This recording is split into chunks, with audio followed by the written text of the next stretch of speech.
This is quite a time in America. This is exactly like the post George Floyd riots. There is a percentage of American young people that want to riot, that gives their meaningless lives meaning. That is all it is about. It gives them community. They have no community. They have nothing. Virtually none are married. They don't have anything. They don't have religion. They don't have marriage. They don't have meaning. They don't have a country that they adore or even identify with. I read to you yesterday about how many campuses they substituted the Palestinian flag for the American flag and cheered. And some foolish non-Jews think it's a Jewish issue. It's like foolish non-Jews thought Hitler was a Jewish issue.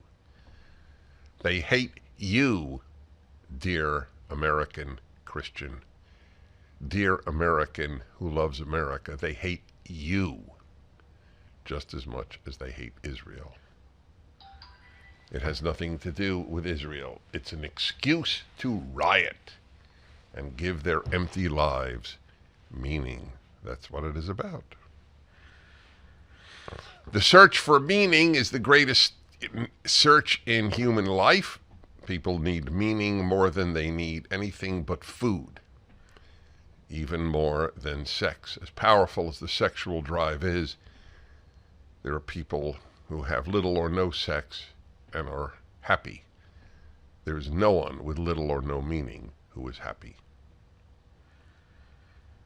The left has created this chaos and the meaninglessness. People with meaningless lives are leftists because the left fills the void. That's what I have spoken about all of my life. It was obvious to me when I was at Columbia in the 1970s, a half century ago. The same stuff. They're just more brazen today. They used to take over dean's offices and president's offices. Now they take over whole campuses. And the faculty, or many in the faculty, support them. One of the reasons that presidents and deans are cowards is because they're afraid of their faculty.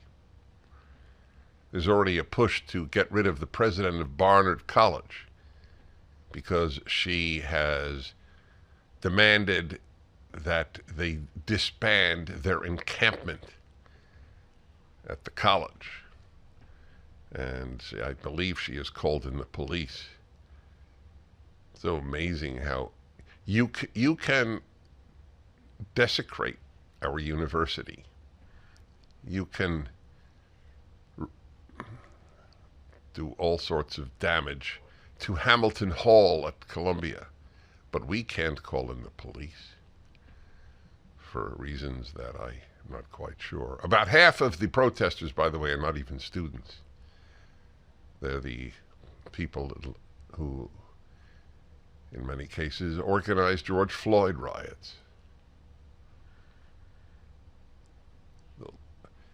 Let me read to you from this New York Times piece because this is a big giveaway. For many, the issues are closer to home and at the same time much bigger and broader in their eyes. The Gaza conflict is a struggle for justice linked to issues that seem far afield. They say they are motivated by policing, mistreatment of indigenous peoples, discrimination toward black Americans, and the impact of global warming. That's right. That's what's motivating them. Wow. So the Palestine cause is a cause of loathing of America and the West. That's what it is. You can deny it because it's easy to believe what one wants to believe as opposed to what is true. Struggle for justice.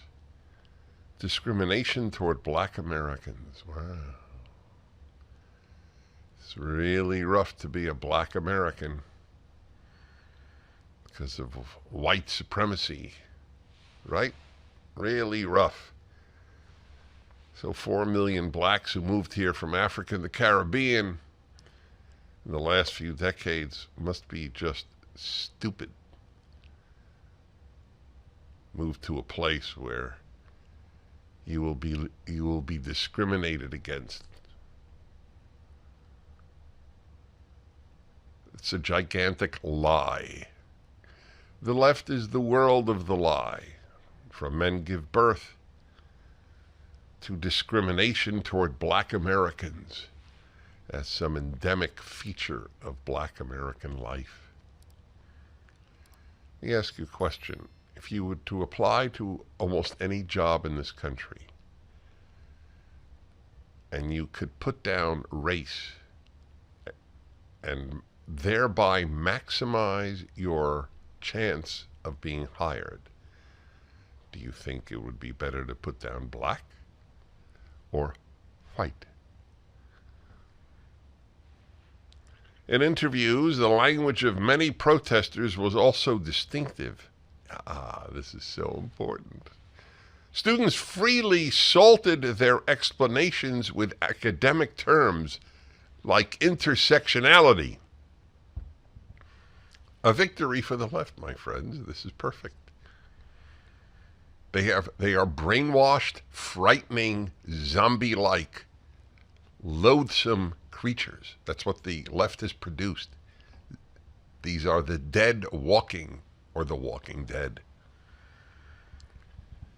Intersectionality, colonialism, and imperialism. Yes. Where exactly is imperialism taking place today? I'm trying to think. Colonialism. Wow.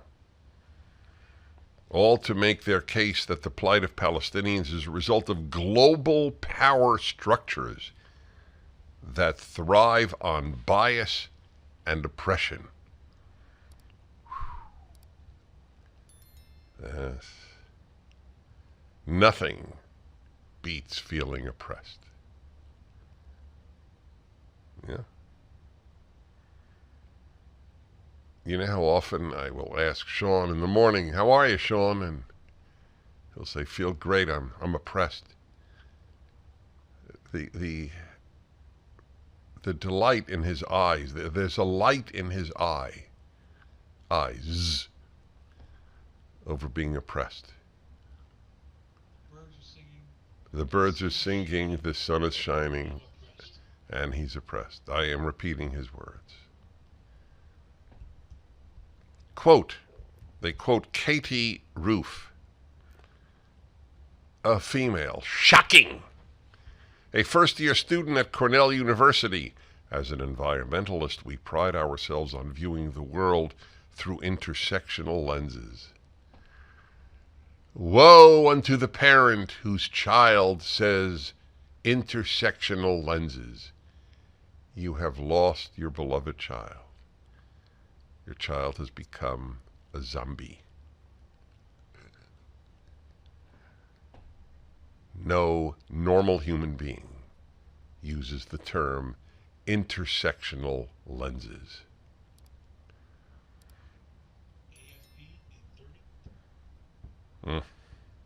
Climate justice is an everyone issue.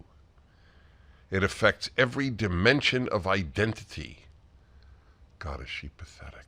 Oh, it's so sad. Yeah.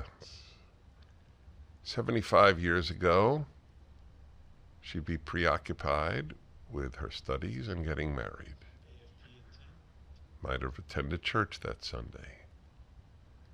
Would have been happier, much happier human being. For the full episode of the Dennis Prager Show, go to pragertopia.com, sign up, and become a full member.